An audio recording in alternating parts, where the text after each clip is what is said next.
새로운 존재로 살아가라라고 하는 제목 가지고 함께하는 말씀을 나누고자 합니다. 세상을 살다 보면 우리의 생각과 마음을 빼앗아가는 것들이 참 많은 것 같아요. 왜냐면 여러분, 우리가 잠시만 눈을 돌려보면요, 진짜 예쁜 게 많고요, 좋은 게 참 많습니다. 새로운 차를 사고 나면 만족이 얼마 안 가죠. 또 몇 달 지나고 한 1, 2년 지나면 또 신형 나오면 또 그걸 또 갖고 싶고, 폰도 산지 몇 달 되지 않아서 신형이 나오면 또 매일같이 바꾸시는 분들이 있죠. 못 바꾸면은 잠을 못 자시는 분들이 있어요. 왜 그럴까요? 신형 핸드폰에 생각과 마음이 가 있기 때문에 그래요. 또 신형 백 나오면 또 못 참는 분들도 있어요. 그렇죠? 가끔 제가 아침 예배 이렇게 드리고 오다 보면 바로 앞에 있는 애플 스토어에 이렇게 잠바 이렇게 두툼한 거 이렇게 둘러쓰고 새벽부터 이렇게 앉아서 대기하고 있는 분들이 있어요. 처음에는 뭐지? 이러고 지나갔는데 알고 보니까 신형 제품을 가장 먼저 갖고 싶어서 새벽부터 기다리고 있는 거예요. 저도 새벽에 꽤 일찍 나오는데 저보다 더 일찍 나와서 줄을 서는 모습을 보면서 참 신앙은 마음의 문제다. 우리가 뭐라 해도 그만큼의 사모하는 마음이 없어서 문제지 그 어떤 핑계가 핑계일 수 없구나라는 생각을 참 많이 하게 돼요. 우리가 마음이 있으면 내 마음에 있는 그것에 우리의 몸이 가더라고요. 좋은 것, 예쁜 것이 나쁜 것이겠습니까? 전혀 나쁜 것은 아니죠. 다만 무엇이 되었건 우리의 마음과 생각을, 우리의 시선을 빼앗겨 버린다면, 그것이 우리의 마음을 빼앗기고 시선을 빼앗긴다면 나를 이 땅에 보내신 하나님의 의도를 잊고 살아갈 수 있다라고 하는 게 문제인 거예요. 내가 왜 이 땅에 왔지? 하나님 나를 왜 보내셨지라고 하는 그 사실을 잊게 만드는 것들이 있다라는 거예요. 여러분들이 좋은 것을 가지고 예쁜 것을 갖는 것은 좋은 것이지만 여러분, 그것을 우리의 시선을 뺏기지 않았으면 좋겠어요.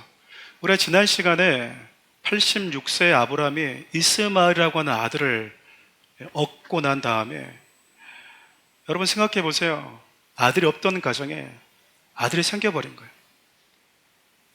13년 동안, 99세가 될 동안 아브라함이 그 이스마엘에 푹 빠져서 삽니다. 눈에 넣어도 아프지 않은 자식이라고 하는 표현이 딱 맞는 거야. 그리고 그런 삶이 아브라함은 충분해요. 하나님이 자기에게 오셔서 더 많은 복을 주지 않아도 아브라함은 하나님을 믿고 살아가는 데 있어서, 소위 신앙생활에 가는 데 있어서 아무런 문제가 없습니다. 지금으로 충분합니다. 충분해요. 문제가 없어요. 하나님을 원망할 거리도 없고요, 더 달라고 기도할 이유도 없습니다. 충분합니다. 다른 집은 더 많은 자녀가 있는지 모르겠지만 저는 한 명의 자녀로 아브라함은 충분한 거예요. 그 어떤 더 큰 복도 하나님께 기대하고 있지 않아요. 그런데 하나님이 13년 만에 아브라함을 다시 찾아오셔서 아브라함에게 말씀하고 있는 거예요. 여러분, 하나님께서 아브라함을 찾아오시면서요, 13년 동안 이스마엘과 함께 살았던 그의 평온한 일상이 깨져버립니다. 아들 보는 즐거움, 부족한 것 없이 사업도 번창하고 있고요, 재산도 부유합니다. 여러분, 아브라함은 거부였으니까 부족한 게 없어요. 그런데 하나님이 찾아오면서 그 평범하고 안락했던, 평온했던 그의 일상에 또 다른 갈등, 내적인 갈등이 시작되어 버리는 거예요. 여러분, 가끔 하나님께서 우리를 찾아오시면 우리의 삶에도 크고 작은 근심과 갈등이 찾아올 때가 있어요.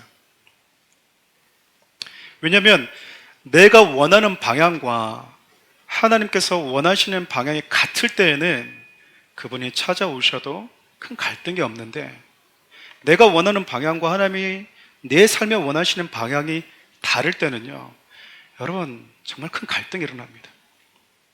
우리 일상에 그 평온함이 깨져요.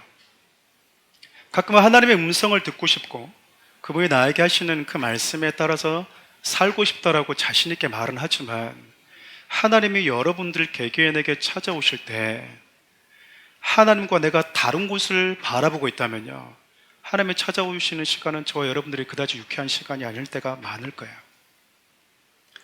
근데 그때 우리는 보통 어떻게 반응을 하냐면 불편하고 근심이 생기고 내 마음에 크고 작은 갈등이 일어나다 보니까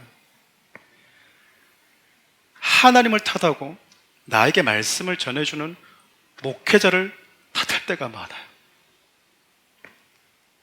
내가 하나님과 다른 곳을 보고 있는 것은 아닌가라고 점검해야 되는데도 불구하고 내가 하나님과 다른 곳을 보고 있고 다른 방향으로 걸어가고 있기 때문에 내 마음에 이런 근심과 갈등이 일어나는 거구나 라고 점검해야 되는데, 그러지 않고 나를 찾아오시는 하나님을 탓하고 그리고 하나님께서 나를 존재케 하시는 그 이와 다른 길을 걸어가고 있다라고 하는 메시지를 전하는 목회자와 다툴 때가 여러분 얼마나 많은지 몰라요. 여하튼 여러분, 아브라함은 지금 평온한 일상을 보내고 있습니다. 13년 동안 그에게 아무런 문제가 없었으니까. 그런데 하나님께서 아브라함을 찾아오시자마자 다짜고짜 그의 이름을 아브람에서 아브라함으로 바꾸자고 하세요. 여러분, 아브람에서 아브라함으로 하나님께서 이름을 바꾸시는 장면을 보면 하나님은 저와 여러분들이 세상의 그 어떤 것에 마음을 빼앗긴 채 하나님과 다른 길을 걷는 것을 원치 않는다라고 하는 것을 알 수 있어요. 아브라함이라고 하는 그 이름의 뜻이 하는 가정의 아버지, 존경받는 아버지라고 하는 뜻이었다고 했잖아요.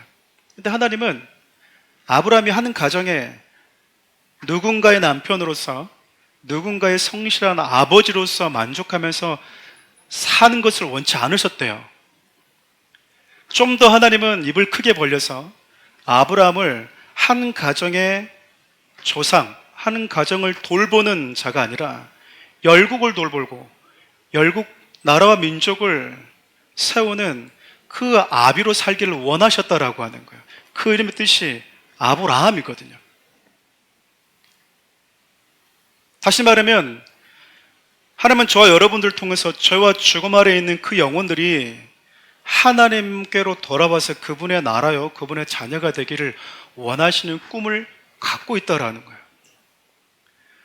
우리 일상에서 하나님을 통해서 내 삶에 아무런 문제 없이 살아가는 것이 목적이 아니라, 문제가 있으면 하나님께 나와서 내 삶에 이런 문제가 있어요, 이 문제 좀 해결해 주세요.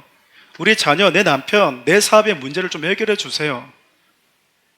그렇게 하나님이 내 삶 가운데 들어오셔서 내 삶 가운데 있는 그 문제 하나하나를 해결해 주고 살아가는 것이 신앙이 아니라, 그것이 하나님이 저와 여러분들이 갖고 있는 꿈이 아니라 더 본질적이고 더 근본적인 하나님의 꿈을 꾸고 계시는데, 그것이 저와 여러분들이 아브라함이 아닌 아브라함처럼 너를 통해서 또 다른 이가 하나님께 돌아오는 그 꿈을 꾸고 있다라는 거예요. 여러분, 어쩌면 우리 삶에서도 크게 삶에 어려움이 없는 분들이 있을 수 있어요. 남들이 겪는 큰 어려움 없이 나름 평온하게 살고 있는 분들이 계실 거예요. 아무런 문제가 없어요. 교회를 안 나오도 아무런 문제들이 없는 분들이 있습니다. 너는 문제가 있어서 교회를 가지, 나는 문제가 없어서 교회를 안 가. 이런 분들이 얼마나 많은지 몰라요. 실질적으로 아무런 문제가 없습니다. 아브라함도 그랬어요. 아브라함이 가난했습니까? 아니요. 아브라함이 자기가 존경받지 못하는 그런 위치에 있었습니까? 아니요. 아브라함도 다 가지고 있었어요. 그리고 그것으로 아브라함은 충분했습니다. 그런데 하나님은 아브라함에게 찾아오셔서 당신이 처음에 아브라함을 본토 친척 아버지 집을 떠나도록 부르셨을 때 그분이 갖고 있던 본래의 꿈을 다시 아브라함에게 상기시켜주고 있는 거예요. 여러분, 신앙생활 하다 보면 그래요. 아브라함으로 살고 있는 성도가 있고 아브라함으로 살고 있는 성도들이 계세요. 아브라함으로 살고 있는 성도들은요, 내 삶에 아무런 문제가 없는 게 가장 중요해요. 내 삶에 어떤 이슈와 어려운 문제가 터지면 하나님이 개입해 주셔서 이 문제를 해결해 주면 그것으로 만족하는 사람들이에요. 복음을 위해서, 주의 나라를 위해서 헌신하고 선교하는 거 관심도 않습니다. 그냥 내 가정이 잘 되면 되고, 내 자녀가 잘 되면 되고, 내 사업장에 내 남편이 아무런 문제가 없으면 그냥 되는 거예요. 그게 아브라함으로 살고 있는 거거든요. 근데 여러분, 하나님은 저 여러분들이 아브라함을 살려고 부른 게 아니라니까요. 하나님이 아브라함에게 찾아오셨어요. 뭐가 문제였습니까? 아브라함이 뭔 큰 죄를 지었습니까? 아니요. 아브라함에게 하나님 찾아오셨던 건, 난 너를 아브라함으로 불렀잖아. 넌 지금 아브라함으로 살아가고 있니? 내가 너를 처음 불렀을 때 모든 민족에게, 모든 나라와 많은 열방의 아비가 되게 하겠다고 그 약속했던 그 약속대로 살고 있는지 하나님께 지금 물으시는 거예요. 이번에 제가 이렇게 소아시아 책을 또 둘러보면서 그런 마음이 들더라고요. 구약의 열국의 아비가 아브라함이었다면 신약에는 사도 바울이 있겠다라는 생각이 들었어요. 왜냐하면 사도 바울은 누구보다 많은 나라와 민족을 예수님께로 돌아오게 했던 열국의 아비였고 믿음의 조상으로 살았던 인물이 맞아요. 그는 유대인이었지만 유대인으로 조상으로 살았던 것이 아니라 그는 오히려 아브라함처럼 결혼도 하지 않고 자녀가 없음에도 불구하고요, 수많은 민족의 아비였고요, 수많은 나라의 아비였습니다. 저희가 터키 지역 갔던 곳이 비행기로 8,000km가 좀 넘더라고요. 근데 학자들에 의하면 바울의 1차 전도, 2차 전도여행, 3차 전도여행, 이렇게 전도여행 했을 때 그가 걸었던 거리가 최소한 2만에서 3만 킬로 정도 된다고 그래요. 이게 여러분, 버스로 다녀도 여러분 힘들어요. 근데 아무것도 보이지 않는 그 허허벌판을, 강을, 바울이 그런 고백하잖아요.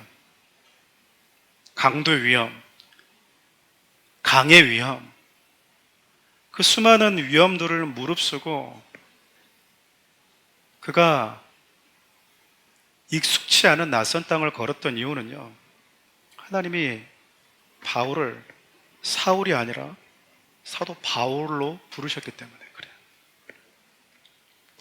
우리가 예수를 믿게 되면 그리스도인이라고 하는 이름을 갖게 됩니다. 그리스도인이라고 하는 새로운 정체성을 갖게 돼요. 그 이전에 나의 이름이 있었어요. 근데 예수를 믿게 되면 우리 모두에게 그리스도인이라고 하는, 예수님께 속한 자라고 하는 그 이름이 주어지거든요. 하나님 우리에게 똑같은 질문을 하세요. 너는 이전의 삶을 살고 있는지, 아니면 나를 만난 자답게 살고 있는지. 오늘 저와 여러분 읽었던 주제도요, 지난주에 주제와 크게 다르지 않습니다. 연결되어 있기 때문에 그래요.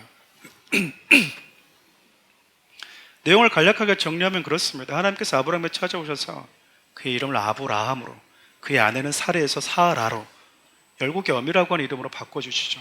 그리고 나서 내가 너와 언약한 그 증표로 네가 나와 언약을 맺은 자라고 하는 그 상징적인 의미로 몸의 포피, 즉 할례를 행하라고 명령을 하세요.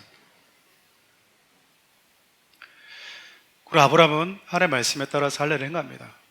도대체 할례라고 하는 게 무슨 의미가 있길래 이름을 바꿔주신 이후에 하나님이 할례를 행하라고 하셨을까? 그 안에 몇 가지 의미가 있어요. 첫 번째, 여러분, 할례는 하나님께서 아브라함이 할례를 행하시라고 하신 이유, 그게 무엇일까 생각해 보면, 여러분 잘 아시듯이 할례는 남자의 생식의 포피를 잘라내는 것이잖아요. 여러분, 자기 몸에 칼을 댄다? 그것도 생식기에 칼을 댄다고 하는 것은 여러분, 지금도 그렇지만 그때 당시는 더더욱, 비록 하나님의 명령이었다 하더라도 따르기 쉽지 않은 결정이었을 거예요. 여러분, 생식기에 포피를 잘라낸다고 하는 것은 내 몸에다가 내 스스로가 너는 이제 죽은 몸이야, 너는 더 이상 씨가 없어, 스스로가 내 몸의 사망 선고를 내가 내리는 행위거든요. 생명의 씨를 상징하는 포피를 잘라내는 행위는, 그래서 하나님, 저는 이제 죽은 몸이에요, 저에겐 더 이상 생명이 없습니다 라고 하는, 이전까지 생명이 있는 자로 살아왔다고 생각한 내 자신을 잘라서 버려버리는 거예요. 그리고 마태복음 16장 24절 예수님께서 이런 말씀하셨는데 같이 한번 읽어볼까요? 예수께서 제자들에게 이르시되 누구든지 나를 따라오려거든 자기를 부인하고 자기 십자가를 지고 나를 따를 것이니라. 자주 이런 표현들 여러분들에게 설명이 와 있어서 여러분 잘 기억하고 계시리라 생각됩니다. 여러분, 자기를 부인한다라고 하는 것은요, 예수를 믿기 이전에 나의 삶이 있을 거 아니겠어요? 마치 누군가를 만나서 결혼을 했다면 결혼하기 이전에 살았던 나의 삶이 있지 않겠습니까? 다시 말해 여러분, 결혼하기 이전에 만났던 남자들이 많이 있어요, 없어요? 저는 없어요. 남자니까 당연히 없죠. 근데 우리 집사님들, 여러분 남편 만나기 전에 만난 남자들 있어요, 없어요? 없을 거예요. 남자분들 있어요, 없어요? 없네요. 없죠? 저도 제 아내가 천여자입니다. 그러니까 네가 그 전에 어떤 남자를 만났든 어떻게 살았든 오케이, 네가 결혼 안 했기 때문에 내가 다 봐줄게. 그러나 지금부터는 뭐 하라는 거예요? 언약을 맺었으니까, 누군가의 남편, 누군가의 아내가 되기로 언약을 맺었으니까 나를 만나기 이전에 모든 삶과는 절연하라는 거예요. 결혼했는데도 불구하고 막 옆집 철수 생각하고 있으면 돼요, 안 돼요? 그러지 말라는 거예요. 그래서 여러분, 자기를 부인한다라고 하는 것은 예수님을 만나기 이전에 네가 어떻게 살아왔든 그 이전의 삶과 과감하게 결별하라는 거예요. 그 이전에 살았던 그 삶이 네 삶에 아무런 영향도 미치지 못하게 하라는 거예요. 기억은 남아있겠죠. 그때 그 즐거움도 짜릿함도 남아있을 수 있겠죠. 그러나 그것이 이제는 나와는 상관없는 이전의 삶이라고 하는 것에 대해서 분명하게 선을 그어버리라는 거예요. 더 쉽게 얘기하면 잘라서 버려버리라 그 말입니다. 그건 이제 이전의 삶, 이제는 새로운 삶의 시작. 다시 말하면 여러분, 하나님께서 나와 새로운 삶을 시작하기를 원하시는 모든 자들에게 요구하는 것은요, 이전의 삶을 잘라내 버리는 거예요. 커트해 버리는 거예요.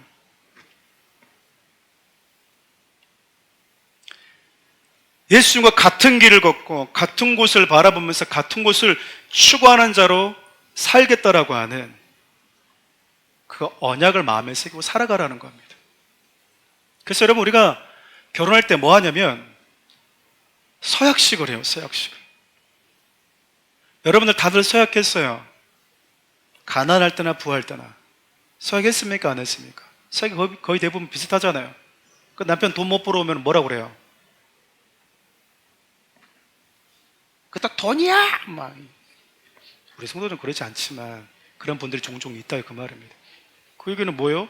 내가 서약했던 걸 뭐하고 살아가는 거예요? 잊고 살아가는 거예요.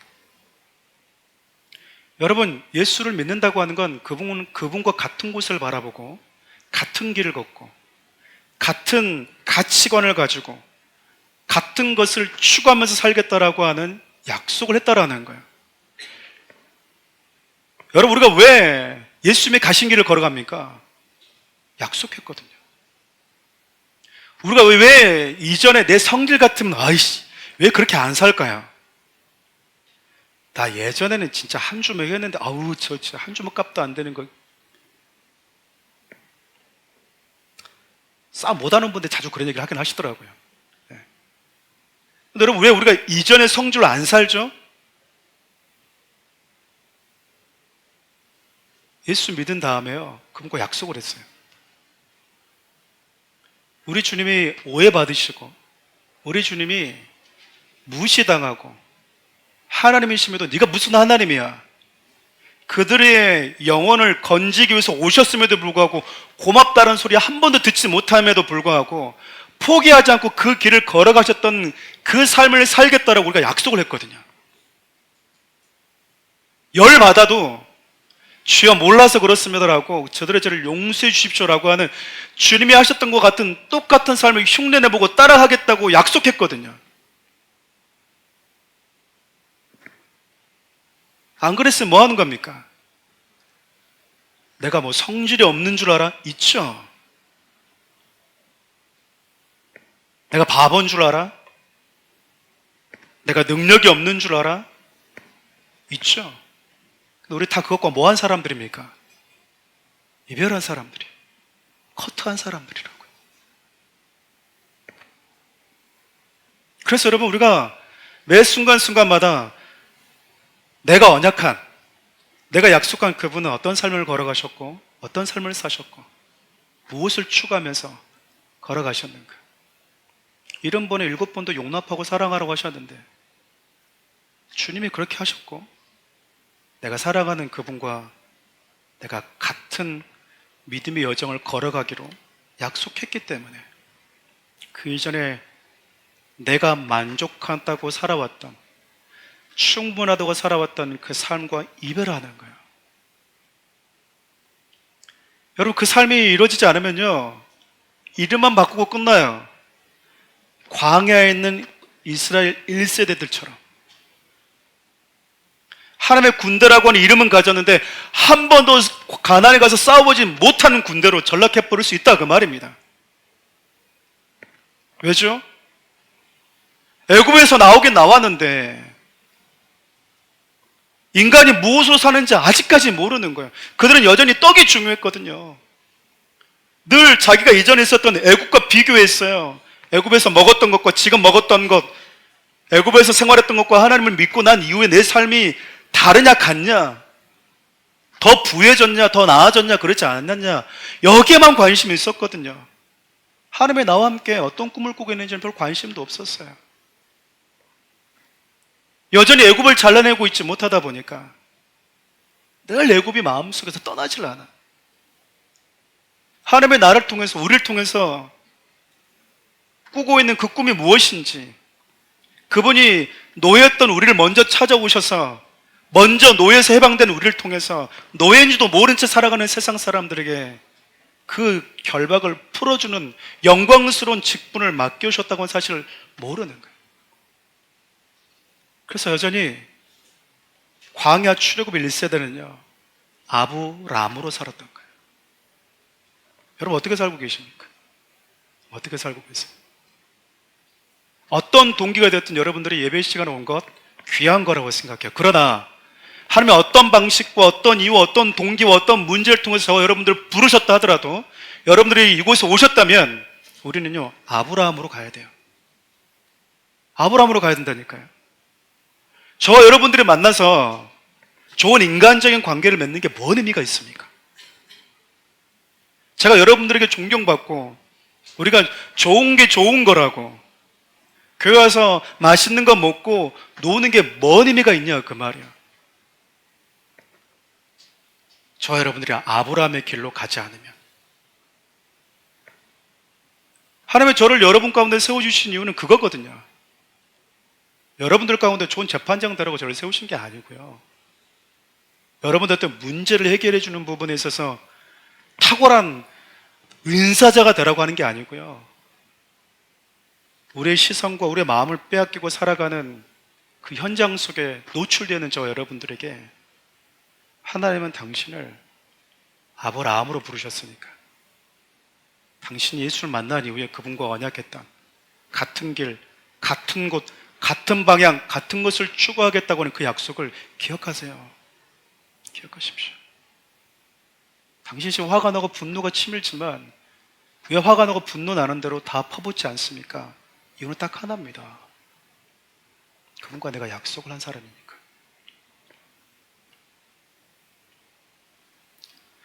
저도 그러잖아요. 저도 목사지만 저도 성정을 가진 존재잖아요. 저도 희노애락을 다, 감정을 다 가지고 있어요. 근데 그것을 다 보이고 표출하지 않는 이유는요, 하나님이 어떻게 하셨지? 우리 주님이 어떻게 가셨지? 어떻게 행동하셨지를 생각하기 때문에 그렇습니다. 전 여러분들이 아브라함에게 네가 이제 아브라함으로 가기 위해서 반드시 해야 될 것, 네가 아브라함이라고 하는 그 상징을 네 몸에 가장 생명과 관계된 그 부분을 잘라내서 버리는 것으로 기억하라고 하셨던 거예요. 두 번째, 여러분, 할례는요 같은 선상에서 똑같은 의미이긴 하지만 정체성이 바뀌었다라는 겁니다. 정체성이 바뀐 자들에게 주는 상징적인 언약이다, 그 말입니다. 제가 이렇게 반지를 끼고 있어요. 이렇게 안 보이십니까?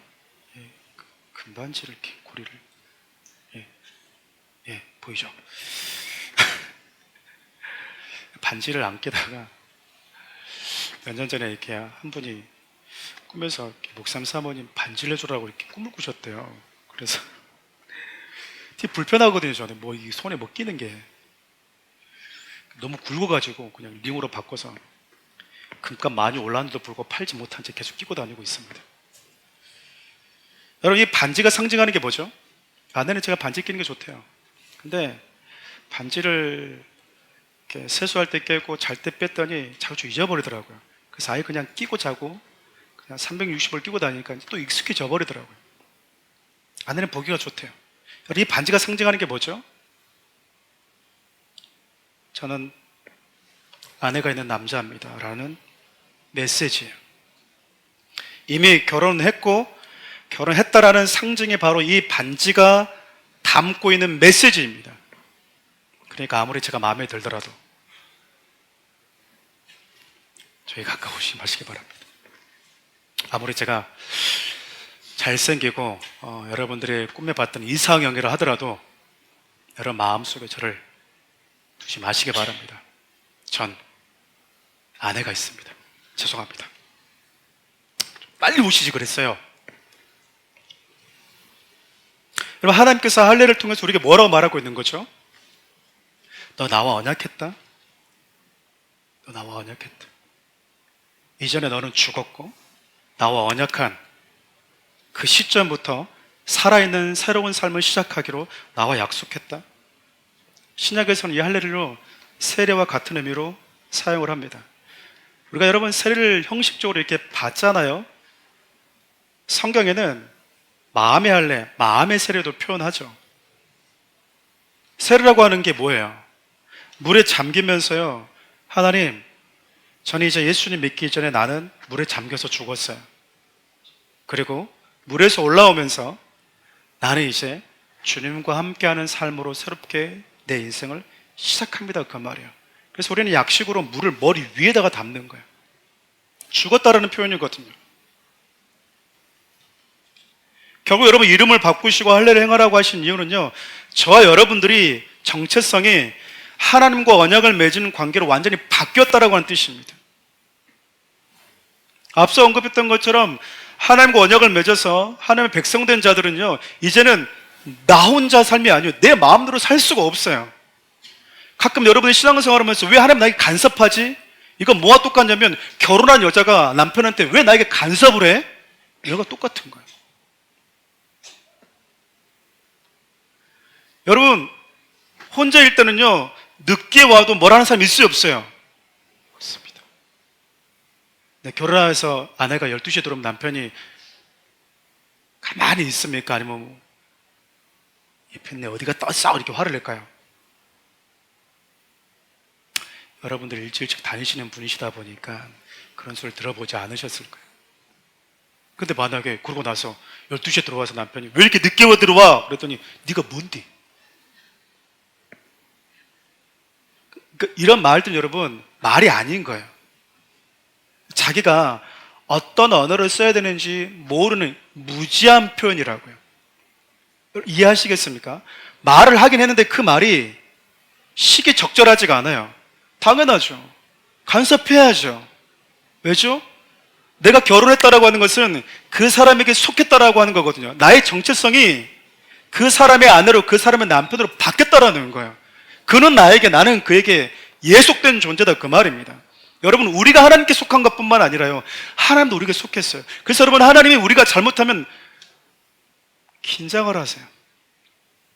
하나님의 교회가 문제가 생기면 힘들어 하세요.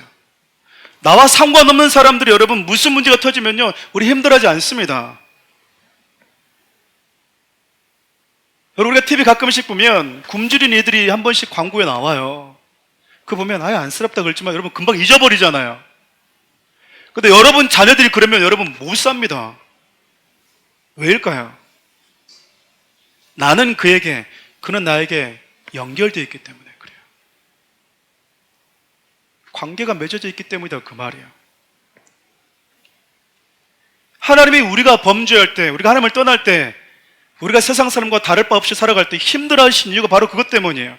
하나님께서는 이스라엘 백성들이 애굽에서 나올 때 홍해를 건너게 하시는데 그 홍해를 건넌 장면을 성경은 온 백성이 세를 받았다라고 기록을 해요. 그 얘기가 뭘까요? 홍해 지나면서 하나님이 그들에게 이렇게 얘기하고 있는 거예요. 이제 너희들은 더 이상 애굽의 노예가 아니야. 너희들의 신분도 정체성도. 이제 너희들은 하나님의 자녀요. 하나님의 군대야. 라고 지금 하나님이 그들의 정체성을요, 새롭게 바꿔주고 있는 거예요.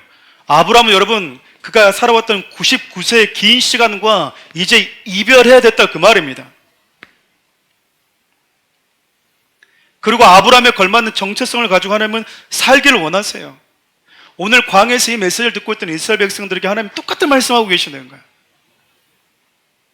너희들이 홍해를 건넌 것은 아브라함이 포피를 잘라내듯이 너희들이 이전의 삶과 결별한 시간이었다고.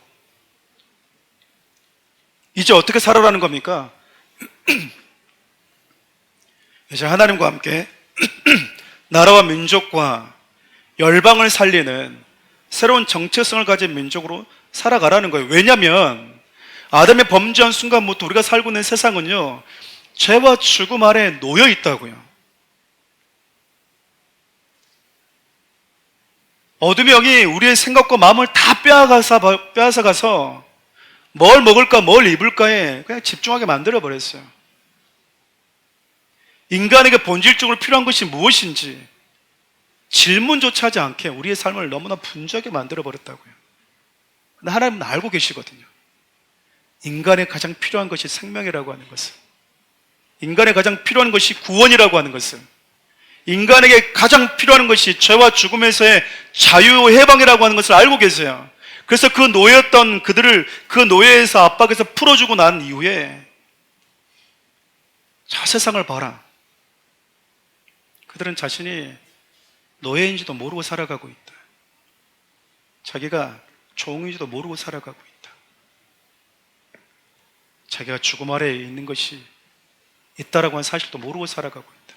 무엇이 중요한지, 무엇이 그 영혼에 진짜 필요한지 모르고 살아가고 있는 그 땅과 그 민족에게로 들어가서 너를 자유케 해줬던 그 예수 그리스도 하나님의 영광을, 이름을 선포하는 자를 부르셨다 그 말이에요. 여러분, 세상은 무엇을 먹을까 무엇을 입을까, 그야말로 여러분 떡의 전쟁입니다. 더 많은 떡을 가지고 해서 전쟁하는 곳이에요. 근데 하나님은 저 여러분들 통해서 세상의 떡의 전쟁이 아니라 세상 사람들 치고받고 싸우는 그 떡의 전쟁 한복판에 들어가라고 말씀하신 것이 아니라 생명의 떡이 예수 그리스도다. 너희들에게 진짜 필요한 떡이 예수 그리스도라고 말해주래요. 바울처럼. 그래서 여러분, 죄와 죽음의 지배에 익숙해져 있는, 하나님 없이 살아가는 삶에 너무나 익숙해져 있는, 각자 자기 소견에 오른 대로 살아가고는 그 삶이 너무나 편해져 버린 아브람처럼 하나님이 나에게 더 이상 오지 않으셔도, 나에게 더 큰 꿈과 비전을 주지 않으셔도 살아가는데 아무런 문제 없이 살아가고 있는 그 교인 성도들에게 하나님이요, 다시 한번 우리의 마음을 깨워주고 계시는 거예요. 하나님이 저와 여러분들 지금 이 꿈을 꾸고 계신다니까요. 하나님이 자신의 지금 이스마엘이 태어난 이후에 너무 평온하고 일상이 좋은데 이 말씀을 하나님께서 아브라함에게 들려주고 있을 때 아브라함의 마음이 어땠는지 아세요? 우리 17절 말씀 같이 한번 읽어볼까요? 아브라함이 엎드려 웃으며 마음속으로 이르되 백세된 사람이 어찌 자식을 낳을까? 사라는 99세니 어찌 출산하리요? 아브라함이 하나님께 엎드렸다고 하는 것은요, 지금 저와 여러분들처럼 예배의 텐션을 취하고 있다는 거예요. 다시 말하면 예배의 자리에 나와서 하나님을 예배하고 있는데 지금 저를 통해서 하나님이 주신 이 메시지, 즉 하나님께서 나에게 말씀하시는데 그 말씀이 날 향한 그 계획이 잘 믿어지지 않는 거야. 무슨 나를 통해서. 지금 나도 지금 하나님이 나한테 꾸고 있는 그 꿈이요, 너무 먼 나라, 이웃 나라의 얘기 같은 거예요. 너무 생뚱맞고요. 이질감이 느껴지고요. 나를 통해서. 이제 99세 된 나에게 아들 하나밖에 없는데 100세 아들 한 명 더 준다고? 그를 통해서 민족이, 열방이 죽게 돌아온다고? 말이 안 되잖아요, 여러분. 예배 자리에 앉아 있는데 여러분 하나님 말씀을 듣는데 날 향해서 하나님이 가지고 있는 약속과 계획을 듣는데 믿어지지 않는 거예요. 이스마엘 쳐다보는 낙으로 살고 있고 나름 사업도 번창하고 한 아내 남편이자 한 아이 아빠로 충분히 살고 있어요. 아무런 문제가 없다 그 말입니다. 근데 하나님이 날 향해서 한 영혼이, 한 민족이, 한 나라가 하나님께 돌아오는 꿈을 꾸고 있어요. 여러분, 세상에 저와 여러분들 주목하겠습니까? 얼마나 주목할까요? 사랑하는 우리 교회를 누가 주목할까요? 우리나 되니까 사랑하는 우리 교회를 사랑하고 아끼지. 근데 하나님이 저 여러분들에게 아브라함에게 주셨던 꿈과 동일한 꿈을 꾸고 있으세요. 사랑하는 우리 교회를 향한 하나님이 동일한 꿈을 꾸고 계신다니까요. 여러분, 초대교회가 시작됐던 예루살렘은 아직도 예수님을 메시아로 받아들이지 않는 수많은 유대인들로 가득합니다. 앞서 얘기했던 초대교회 복음이 시작되었던 바울이 직접 땅을 밟고 교회를 세우고 전도했던 소아시아 지역, 지금의 튀르키예 지역의 98%의 사람들이 이슬람 사람들이에요. 먼 나라, 이웃 나라라고 우리 불리는 일본은요, 인구의 기독교인이 1% 채 되지 않습니다. 우리보다 복음이 먼저 들어갔어요.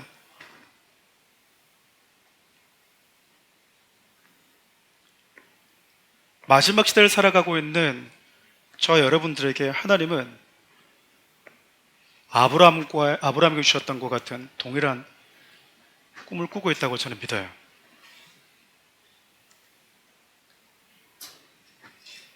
우리 그 일 하려고 교회 세운 겁니다. 그 일 하려고 우리가 모인 거예요. 여러분, 제가 오늘 말씀을 마무리하면서 이렇게 구절을 읽다가 아브라함이 지금 예배의 자리에 나와서 하나님 말씀하실 때 믿어지지 않아서 웃잖아요. 근데 참 아브라함이 참 멋있는 게 뭔지 아세요? 어떻게 그게 돼? 우리 모두가 하는 생각이에요. 나 같은 걸 통해서 하나님 무슨 일을 하셔? 맞는 말이에요, 어떻게 보면. 산적해 있는 해결해야 될 일들이 얼마나 많은데. 때로는 웃음이 나올 수도 있어요. 근데 아브라함이 뭐 하냐면요,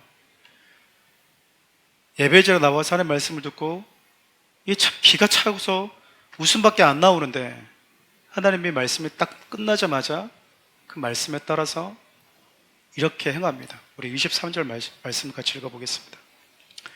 이 아브라함이 하나님의 자기에게 말씀하신 대로 이날에 그 아들 이스마엘과 집에서 태어난 모든 자와 돈으로 산 모든 자, 곧 아브라함의 집사람 중 모든 남자를 데려다가 그 포피를 베었으니. 아브라함이요, 잘 믿어지지가 않아요. 잘 이해되지도 않아요. 근데 하나님의 말씀이 다 끝나자마자 그분이 말씀하신 대로 자기 자신의 몸부터 손을 댑니다. 내 몸부터 손을 댔다고요. 그리고 아들, 자기 가정에 있는 종들까지. 이 말씀 보면 오늘은 이 부분을 다루지 못하지만 유대인들이 오해하고 있는 거죠. 할례는 유대인들 것만이다? 아니요, 하나님은요, 아브라함을 통해서 유대인이 아닌, 히브리 민족이 아닌 종들까지 다 하라고 그랬어요. 그러고 보면 유대인들이 할례를 자신의 전유물로 생각하고 있는 것은 성경을 잘못 해석하고 있는 거죠.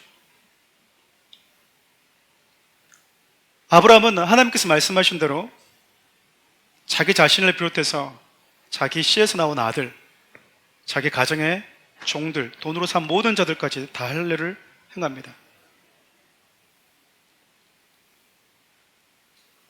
중요한 건 여러분, 열국의 아비가 되게 하겠다라고 하는 그 하나님의 말씀 앞에서 아브라함이 취하는 행동이에요. 나를 열국의 아비가 되게? 그럼 어디 선교 가야 되나? 어디 개척을 좀 해야 되나? 그렇게 분주하게 움직인 게 아니었다라는 거예요. 아브라함이 한 게 뭐라고요? 자기 몸에서부터 칼을 대는 거예요. 자기 몸에서부터 가장 먼저 칼을 댔다. 다시 말하면 자신의 삶에서부터 하나님의 온전한 통치가 이루어지는 그분의 나라가 되도록 하나님의 통치와 반대되는 내 안에 있는 모든 것들을 하나씩 하나씩 잘라내는 일을 했다 그 말입니다. 나로부터 시작했다라는 거예요. 그리고 내 자녀, 나아가서 자기 영향력 아래에 있는 모든 사람들에게까지 칼을 댄 거예요.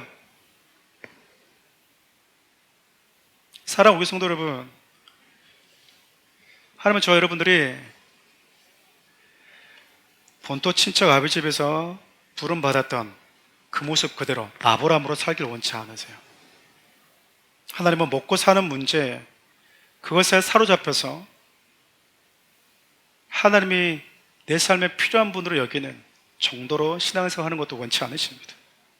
하나님 예수 그리스도를 통해서 저와 여러분들을 부르시는 그 순간부터 저와 여러분이 당신과 같은 마음, 같은 시선을 가지고 세상을 살기를 바라세요. 우리 주님이 이 땅에 오셔서 어떻게 사셨는지를 보면 그분께 부름받은 우리가 어떻게 살아야 되는지, 그분께 부름받은 우리가 어떤 길을 걸어가야 되는지 알 수 있거든요.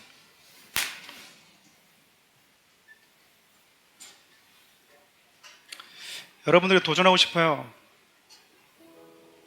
아브라함이라고 하는, 아브라함에서 아브라함으로 부름받은 새로운 정체성, 앞서 언급했듯이 우리가 예수를 믿고 난 이후에 우리 모두에게 주어진 그리스도인이라고 하는 새로운 정체성을 가진 우리가 가장 먼저 해야 될 것은요,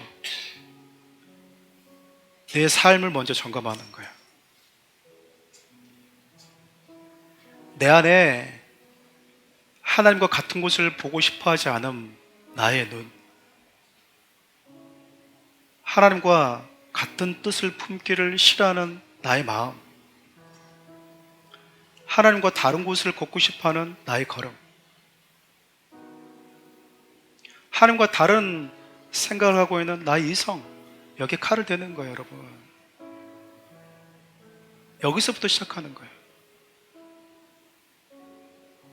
나의 이름이 바꿔지고 그 이름에 걸맞는 나로 살기 위해서 아브라함이 나는 아플 것 같으니까, 나는 못할 것 같으니까 니들부터 하자.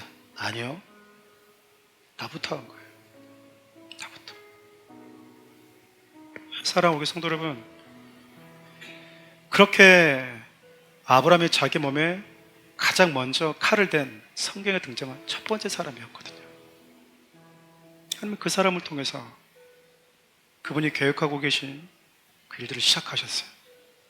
그럼 여러분, 지금도 하나님은 누굴 통해서 일하고 싶어 하시는가? 말 잘하는 사람? 똑똑한 사람? 유명한 강사? 영향력 있는 사람? 아니요. 내 몸에 과감하게 칼을 댈 수 있는 사람, 내 몸에 하나님과 다른 곳을 바라보려고 하는 것, 내 생각과 내 의지를 과감하게 잘라내서 버려버릴 줄 아는 사람, 하나도 그것을 아까워하지 않는 사람, 99년 동안 살아왔던 내 삶과도 과감하게 이별하는 데 있어서 단호할 수 있는 사람, 그 사람과 일하시겠다라는 거예요.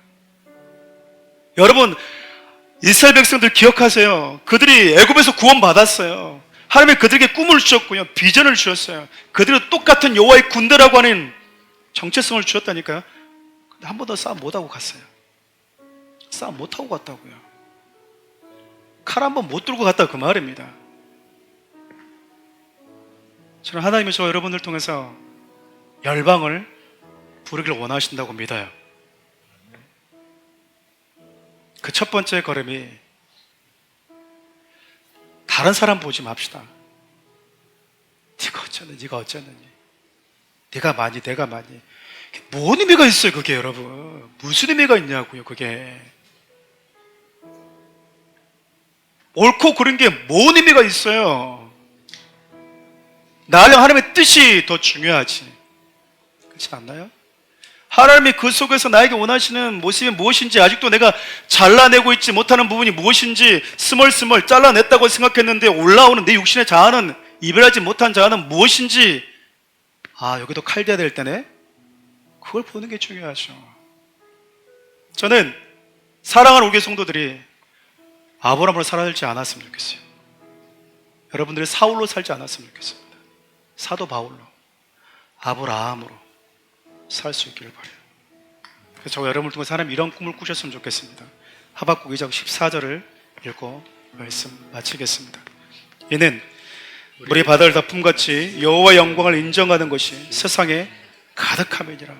저와 여러분들 통해서 하나님의 거룩한 생명의 물이 죽음의 바다를 뒤덮는 그 꿈을 한번 상상해 보십시오.